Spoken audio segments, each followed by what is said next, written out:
Prelim സ്ട്രാറ്റജിയുടെ മറ്റൊരു സെഷനിലേക്ക് എല്ലാവർക്കും സ്വാഗതം. ഇന്ന് നമ്മൾ ഡിസ്കസ് ചെയ്യാൻ പോകുന്നത് സിസാറ്റിന്റെ ഇമ്പോർട്ടൻസിനെ കുറിച്ചാണ്.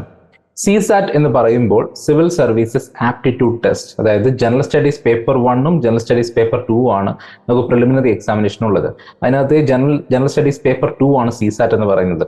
അപ്പോൾ മെയിൻലി എല്ലാവരും കൺസിഡർ ചെയ്യുന്നത് ജനറൽ സ്റ്റഡീസ് പേപ്പർ 1 നന്നായി പഠിക്കുക, അതായത് നമ്മൾ നോർമലി പഠിക്കുന്ന history, geography, polity, environment, economy ഇങ്ങനെയുള്ള സബ്ജക്റ്റുകൾ വളരെ തറവായിട്ട് ആ സിലബസ് ബേസ്ഡ് ആയിട്ട് നന്നായിട്ട് പഠിക്കുക. ഏറ്റവും കൂടുതൽ സമയം ആളുകൾ ഇൻവെസ്റ്റ് ചെയ്യുന്നതും അതിനുവേണ്ടി തന്നെയാണ്. ഇവിടുത്തെ ഒരു കൺസേൺ എന്താണെന്ന് വെച്ച് കഴിഞ്ഞാൽ, ഈ സിസാറ്റ് പേപ്പർ എന്ന് പറയുന്ന ഒരു ക്വാളിഫയിങ് പേപ്പറാണ്. അത് നിങ്ങൾക്ക് ക്വാളിഫൈ ചെയ്യാൻ പറ്റിയില്ലെങ്കിൽ നിങ്ങൾക്ക് മെയിൻസ് എക്സാമിനേഷനിലേക്കുള്ള ഒരു എൻട്രി ഉണ്ടാകില്ല. കാരണം മെയിൻസ് എക്സാമിനേഷന് നിങ്ങളുടെ മാർക്ക് കൺസിഡർ ചെയ്യുന്നത് ജനറൽ സ്റ്റഡീസ് പേപ്പർ 1 വെച്ചിട്ടാണ്, അതായത് ഞാൻ ഈ പറഞ്ഞ ജനറൽ നോളജ് സബ്ജക്റ്റുകൾ വെച്ചിട്ടാണ്. പക്ഷേ സിസാറ്റ് നിങ്ങൾ ക്ലിയർ ചെയ്തില്ലെങ്കിൽ ഈ പേപ്പറിന് നിങ്ങൾ എത്രത്തോളം മാർക്ക് വാങ്ങിയാലും, നിങ്ങൾ എത്ര നന്നായിട്ട് പെർഫോം ചെയ്തിട്ടും യാതൊരു കാര്യവുമില്ല. കാരണം നിങ്ങൾ അടുത്ത എക്സാം ലെവലിലേക്ക് നിങ്ങളെ പാസ്സാക്കി വിടത്തില്ല.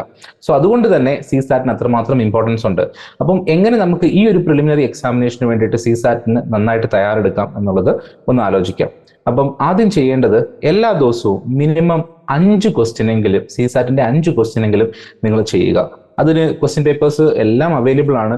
നിങ്ങൾക്ക് previous years question papers refer ചെയ്യാം. അല്ലാതെയുള്ള ഓൺലൈനിലേക്ക് നിങ്ങൾ നോക്കുകയാണെങ്കിൽ നിങ്ങൾക്ക് ഒരുപാട് ക്വസ്റ്റ്യൻ പേപ്പേഴ്സ് ആൻഡ് റിസോഴ്സസ് കിട്ടും. അപ്പം ഏതെങ്കിലും റിസോഴ്സസ് എടുത്ത് മിനിമം ഒരു 5 ക്വസ്റ്റ്യനെങ്കിലും എല്ലാ ദിവസവും ചെയ്യാനായിട്ട് ശ്രമിക്കുക. അങ്ങനെ നമ്മൾ ആഴ്ചയിൽ 35ഓളം ക്വസ്റ്റ്യൻസ് ചെയ്യും. ഞാൻ മിനിമം ആണ് പറയുന്നത്. മാക്സിമം എത്ര നമ്പേഴ്സ് വേണമെങ്കിലും നിങ്ങൾക്ക് ചെയ്യാം. അത് നിങ്ങളുടെ ടൈം അനുസരിച്ചും നിങ്ങളുടെ ഒരു ഇൻട്രസ്റ്റ് അനുസരിച്ചും നിങ്ങൾക്ക് ചെയ്യാവുന്നതാണ്.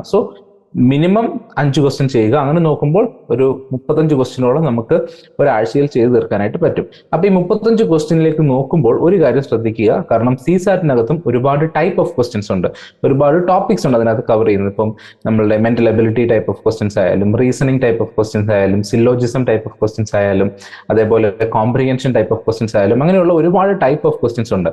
അപ്പൊ ഈ ഒരു 35 ക്വസ്റ്റ്യൻ എന്ന് പറയുന്നതിനകത്ത് എല്ലാത്തിന്റെയും ഒരു പാർട്ടിസിപ്പേഷൻ അതിനകത്ത് ഉണ്ടായിരിക്കണം. എല്ലാ ടൈപ്പ് ഓഫ് നിങ്ങളൊന്ന് അറ്റൻഡ് ചെയ്തിട്ടുണ്ടായിരിക്കണം. ഇപ്പൊ 35 എന്ന് പറയുന്നത് ഞാൻ ഏറ്റവും ചെറിയ നമ്പർ ആണ് പറയുന്നത്. എത്രത്തോളം മാക്സിമം ക്വസ്റ്റ്യൻസ് നിങ്ങൾക്ക് അറ്റൻഡ് ചെയ്യാൻ പറ്റുന്നുണ്ടോ അത്രത്തോളം നല്ലതാണ്. കാരണം പ്രാക്ടീസ് ആണ് ഇവിടെ ഏറ്റവും ഇമ്പോർട്ടന്റ്.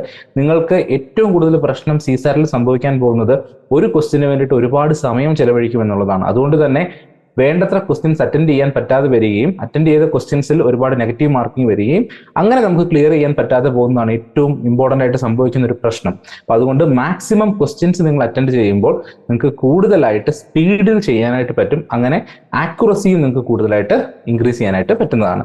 അതുകൊണ്ട് തന്നെ ഈ ഒരു പ്രാക്ടീസ് നിങ്ങൾ ദയവായിട്ട് ഇപ്പോൾ തന്നെ സ്റ്റാർട്ട് ചെയ്യുക. ഈ ഒരു വീഡിയോ കണ്ടാൽ ഉടനെ തന്നെ ആ ദിവസം തന്നെ നിങ്ങൾ ഡിസിഷൻ എടുക്കുക. ഇന്ന് മുതൽ 5 ക്വസ്റ്റ്യൻസ് മിനിമം. പിന്നീട് നമ്മളുടെ എക്സാമിനേഷൻ അടുക്കുന്ന ആ ഒരു ടൈമൊക്കെ ആകുമ്പോഴേക്കും ഏകദേശം ഒരു 2 months ബാക്ക് നിൽക്കുമ്പോൾ അവിടെ തൊട്ട് ഒരു ഫുൾ ടെസ്റ്റുകൾ എടുത്ത് ചെയ്യാനായിട്ട് ശ്രമിക്കുക. അതുപോലെ തന്നെ നമ്മളുടെ എഡിറ്റോറിയൽസ് വായിക്കാനും കൃത്യമായിട്ട് തന്നെ ശ്രമിക്കുക. കാരണം എഡിറ്റോറിയൽസ് വായിക്കുന്നത് നിങ്ങളുടെ കോംപ്രിഹെൻഷൻ സ്കിൽസ് നന്നായിട്ട് ഇംപ്രൂവ് ചെയ്യുന്നതാണ്. ഇത്രയും കാര്യങ്ങൾ നിങ്ങൾ സിസാറ്റിന്റെ എക്സാമിനേഷന് നന്നായി പെർഫോം ചെയ്യാനായിട്ട് എന്തായാലും ഫോളോ ചെയ്യേണ്ടതാണ്.